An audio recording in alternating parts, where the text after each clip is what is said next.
پاک کی مقدس سرزمین پر فلسطینی مسلمان بھائیوں کا خون پانی کی طرح بہایا جا رہا ہے۔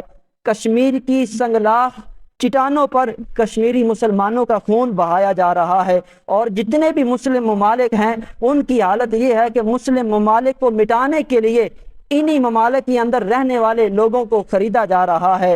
افسوس کی بات تو یہ ہے کہ جو مسلمانوں کا قتل عام کر رہے ہیں، مسلمانوں کا خون بہا رہے ہیں، مسلمانوں کی عزتوں کے ساتھ کھیل رہے ہیں، جو اسلام کو گرانے میں لگے ہوئے ہیں، افسوس کی بات تو یہ ہے کہ یہی آج کا مسلمان ان سے دوستی کے منصوبے بنا رہا ہے۔ وہ لوگ مسلمانوں کو گرانے میں لگے ہوئے ہیں اور ہم ان سے دوستی کے ہاتھ بڑھانے میں لگے ہوئے ہیں۔ تو خیر، یہ آج ہماری حالت ہے۔ اگر آج ہم نہ صبرے تو پھر یہ حالت اس سے بھی بدتر ہو جائے گی۔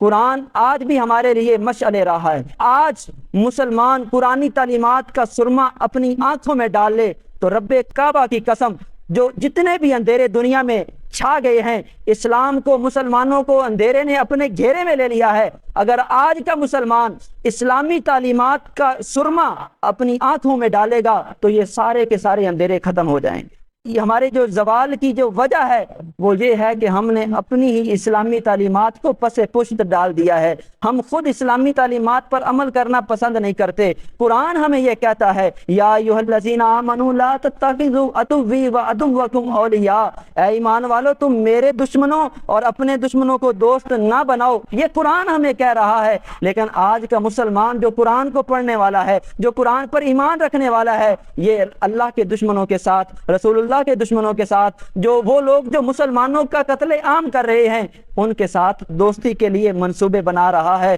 اب ہماری حالت پر افسوس یہ ہے، ہمارے سامنے قرآن بھی موجود ہے، حدیث بھی موجود ہے۔ اللہ نے قرآن میں ہمیں سمجھایا، رسول اللہ نے احادیث کی شکل کے اندر ہمیں حق راہ دکھائی، لیکن ہم مسلمانوں کی بدبختی یہ ہے، نہ تو ہم قرآن پڑھ سکے، نہ ہم احادیث سن سکے۔ اگر قرآن پڑھ لیا، احادیث سن لی تو پھر ان پر عمل نہ کر سکے۔ پھر اسی وجہ سے ہم زوال کا شکار ہو گئے۔